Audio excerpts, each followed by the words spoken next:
నమస్తే. Welcome to Telugu రాజ్యం. ఈరోజు మనతో పాటు ఉన్నారు సీనియర్ జర్నలిస్ట్ భరద్వాజ్ గారు. వారితో మాట్లాడేద్దాం. సార్ నమస్తే. నమస్తే. సార్ ఏపీ క్యాబినెట్ మంత్రి పైన శైల అనే ఒక ఎన్ఆర్ఐ మహిళ కొన్ని అలిగేషన్స్ చేసింది. సో, ఆయన తనతో అసభ్యంగా ప్రవర్తించాడని, డల్లాస్ పర్యటనలో భాగంగా అక్కడికొచ్చిన మంత్రి తనను కాఫీకి పిలిచాడని, సో ఇలాంటి కొన్ని ఆరోపణలైతే సోషల్ మీడియాలో చేసింది. సో, లోకేష్‌కి ఆవిడ ఫిర్యాదు చేసినప్పటికీ లోకేష్ పట్టించుకోలేదని, టీడీపీ నుంచి ఎలాంటి రెస్పాన్స్ రాలేదని, ఈ వేధింపులు కొనసాగుతున్నాయని సదరు మంత్రి నుంచి అని కూడా ఆవిడ కొన్ని విమర్శలైతే చేసింది. సో, ఎవరు ఆ మంత్రి ఇంతకీ? రాయలసీమకి చెందిన మంత్రి అని కొంతమంది అంటున్నారు. సో, ఇందులో నిజానిజాలేంటి అసలు? అంటే ఆల్రెడీ కొన్ని పేర్లు కూడా సర్క్యులేషన్‌లోకి వచ్చుంటాయి కదా! స్పెక్యులేషన్ రూపంలో అయినా గాని. అవును. ఆ వచ్చిన వాళ్ళు ఎవరై ఉంటారు? అంటే రాయలసీమకు చెందిన అంత బెదిరించగలిగి లోకేష్ పట్టించుకోకుండా వదిలేసేంత స్థాయి ఉన్నవాళ్ళు ఎవరై ఉంటారు అంటే రకరకాల ఏరియాస్లో విండోస్ ఓపెన్ అవుతాయి. అవును. ఇంక్లూడింగ్ అంటే అది అనంతపురం దిశగా కూడా వెడుతుంది. ఓకే. వెడితే అక్కడ ఈ పయ్యావుల కేశవులు ఇలాంటి పేర్లు కూడా వచ్చే అవకాశం ఉంది. అంటే ఇవి రకరకాల వ్యక్తులు వెళ్ళారు అక్కడికి. అమెరికా వెళ్ళారు, ఈ తానా సభలు ఇలాంటివి జరిగినప్పుడు వెళ్తారు. గతంలో మనం చాలా పాత విషయం కానీ ఇలాంటి ఒక అమెరికా సభలో పాల్గొనడానికి వెళ్ళినటువంటి ఒక అవధాని గారు ఒక ఇంట్లో ఆయనకి షెల్టర్ ఏర్పాటు చేశారు. అక్కడ ఆ షెల్టర్ ఇచ్చినటువంటి ఇంటి గృహిణితో ఆయన ఏదో మిస్బిహేవ్ చేశాడు అని ఒక ఆరోపణ వచ్చి ఆయన చాలా ఇబ్బందులకి గురయ్యాడు.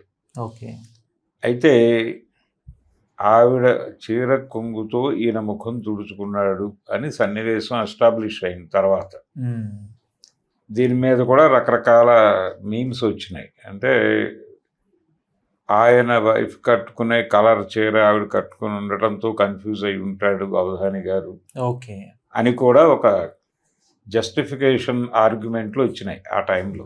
ఎవరు సార్ అవధాని? ఆయన ఉన్నాడు కదండి శతావధాని. ఇప్పుడు అవధాన పీఠం ఉంది కదా, నాగపణి శర్మ గారు. అలా ఆ తర్వాత ఆయన పెద్దగా విదేశాలు కొంత ఆయన వెలుగు తగ్గింది. తర్వాత మళ్ళీ పికప్ అయ్యాడు.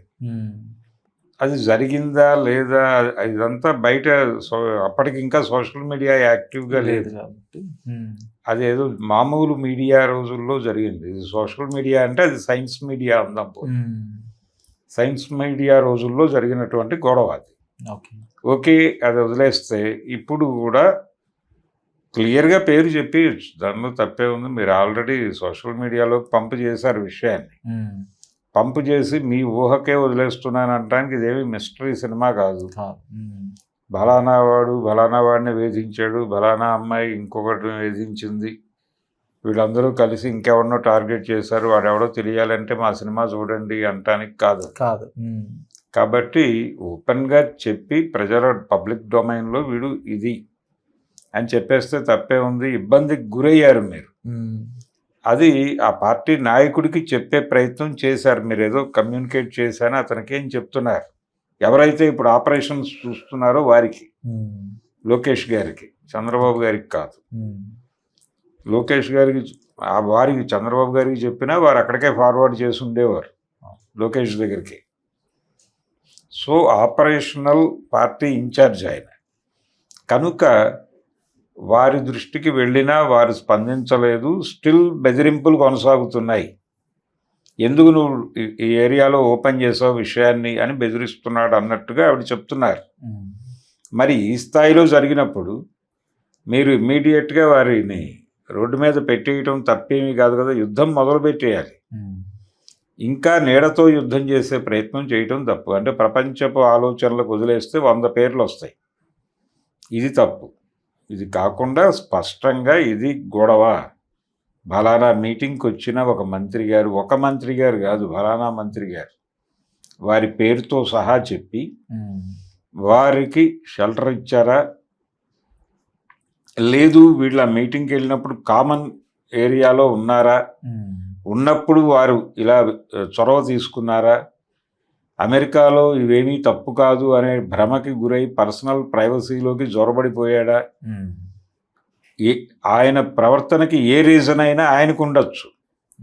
కానీ వీరు ఇబ్బంది పడ్డారు, నాకు ఇలా ఇబ్బంది కలిగింది ఆ రోజు ఆయన ఇలా ప్రవర్తించడం వలన అని చెప్పేయటానికి ఎందుకు ఇబ్బంది పడుతున్నారు వీళ్ళు? ఏం జరుగుతుంది? మీరు పబ్లిక్ డొమైన్లో పెట్టేస్తే జనం మీకు బాసటగా నిలబడతారు కదా, దానికి ఎందుకు భయపడాలి మీరు? అంటే ఏదో రకంగా కొంత బార్గెన్ చేసే ప్రయత్నం అంటారా అది బాధిత మహిళ? బార్గెయిన్ అయితే ఇక్కడ దాకా కూడా రాదు. ఇంకా ఇప్పుడు తెలుగుదేశం నుంచి ఇంకొక ఆర్గ్యుమెంట్ వచ్చినా నేను ఆశ్చర్యపోను. ఆవిడ కాస్ట్ ఏమిటి అనే ఏరియాకి కథను తీసుకెళ్ళి మేబీ అక్కడెక్కడైనా ఒక రెడ్డో మరొకటో తగిలితే దాన్ని పట్టుకెళ్ళి జగన్కి చుట్టి దీన్ని అలా వాడేసే ప్రయత్నం చేసినా ఆశ్చర్యపోవాల్సిన అవసరం లేదు. ప్రస్తుతం నడుస్తున్నటువంటి రాజకీయ సినిమా అలాగే ఉంది ఏపీలో. దేన్నైనా ఇప్పుడు నిన్న మొన్న అక్కడ అనిల్ గొడవ చేశాడు, ఈ గొడవని కూడా వాళ్ళు విపరీతంగా వాడేసుకున్నారు. అంటే రాజకీయాల్లో ఇప్పుడు కొత్త స్క్రిప్ట్ రైటర్ల అవసరం అయితే రాజకీయ పార్టీలకి కనిపిస్తున్నట్టుగా మనకి ఆ పరిస్థితులు మారిపోయి మిస్టరీ సినిమాలు రాసేవాళ్ళు కావాలి, మిస్టీరియస్ గా ఉండాలి, నర్మ గర్భంగా ఎక్కడ కొడుతున్నాడో తెలియకుండా కొట్టాలి. అలాంటి స్క్రిప్ట్ రైటర్లకి ప్రస్తుతం గిరాకీ ఉంది రాజకీయ పార్టీల దగ్గర. సినిమాల్లో ఎలాగో స్క్రిప్ట్ రైటర్లకి సీన్ అయిపోయింది, సినిమా రంగం నుంచి రచయితలు నిష్క్రమించారు. అంటే ఇప్పుడు డైరెక్టర్లే కథలు రాసుకుని నేరుగా హీరోలను కన్విన్స్ చేసుకుని వాళ్లే తెర మీదకి తీసుకెళ్లి వాళ్లే డైలాగులు సెట్లో రాసుకునేటువంటి పరిస్థితి నడుస్తోంది. ఈ టైంలో రైటర్ అనేవాడు కూరలో కరివేపాకు కంటే హీనమైపోయాడని చాలా మంది రచయితలు, సినిమా రచయితలు, లబ్ధ ప్రతిష్ఠులైన వాళ్ళు కూడా మాట్లాడటం నాకు తెలుసు. కాబట్టి వాళ్ళందరూ కొంచెం వాళ్ళ క్రియేటివిటీని ఇక్కడ వాడితే బాగానే ఉంటుంది. పొలిటికల్ ఏరియాకి వచ్చి ఏపీలో అవకాశం బలంగా కనిపిస్తోంది. ఆ రెండు పార్టీల మధ్య ఒక ప్రాపర్ సామాజిక కోణం తెలిసినటువంటి, అంటే ఒక ఇష్యూని ఎలా వినియోగించుకోవాలో తెలిసిన ఆ జ్ఞాననేత్రం ఉన్న వాళ్ళకి అక్కడ అవకాశం ఉంది. కాబట్టి ఇప్పుడు ఈ అమ్మాయి అలా గోప్యంగా మాట్లాడాల్సిన అవసరం లేదు, నేరుతో యుద్ధాలు చేయక్కర్లా, నేరుగా ఆబ్జెక్ట్ని ముందు పెట్టి మాట్లాడి యుద్ధం చేయవచ్చు. ఎందుకు మొహమాట పడుతుందో తెలియదు. అంటే మీరన్నట్టుగా ఇప్పుడు బేరసారాలు నడిచే వ్యవహారం కాదు. మీరు ఇంత ఓపెన్ అయ్యి సడన్గా ఆర్గ్యుమెంట్ షట్ డౌన్ అయిపోతే అప్పుడు కూడా ప్రపంచం మాట్లాడుకునేది అదే, ఎక్కడో బేరం సెటిల్ అయి ఉంటుంది, ఇవిడికి అనిపించడం మానేసింది అని అనుకుంటారు. మీ తాలూకా ట్వీట్లో లేకపోతే మీ తాలూకా పోస్ట్లో మీ తాలూకా వీడియోలో ఆల్రెడీ డౌన్లోడ్ అయి ఉంటాయి. ఈ డౌన్లోడెడ్ కంటెంట్ని అమ్ముడు పోయారు అని వాళ్ళు మీమ్ చేస్తారు కౌంటర్గా. యాంటీ తెలుగుదేశం బ్యాచ్ మిమ్మల్ని టార్గెట్ చేస్తుంది. లేదు మీరు కొనసాగితే మీరు వాళ్ళకి అమ్ముడు పోయి ఇదంతా కొనసాగిస్తున్నారని వీళ్ళు దాడి చేస్తారు. సో మీరు ఆల్రెడీ జంక్షన్లో నిలబడ్డారు యుద్ధరంగంలో, ఇప్పుడు మీరు ఎటు కదిలినా తంతారు. సీన్ అలా ఉంది. అందుకని మీరు క్లియర్గా ప్రకటించేసి యుద్ధరంగంలోకి దిగి కలిసి వచ్చేవాళ్ళని కలుపుకొని వాటి తోలు తీసేయటమే, అంతకు మించి ఆప్షన్ లేదు. ధన్యవాదాలు. Thank you.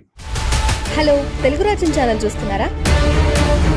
సామాజిక రాజకీయ జీవన చిత్రణే తెలుగు రాజ్యం. అతిశయోక్తులు అసత్యాలు ఉండవు. రాజకీయ కోణం కాదు, ప్రజా కోణమే కొలబద్ద. తెలుగు రాజ్యం వీక్షణ మీ ఉత్తమ అభిరుచికి నిదర్శనం.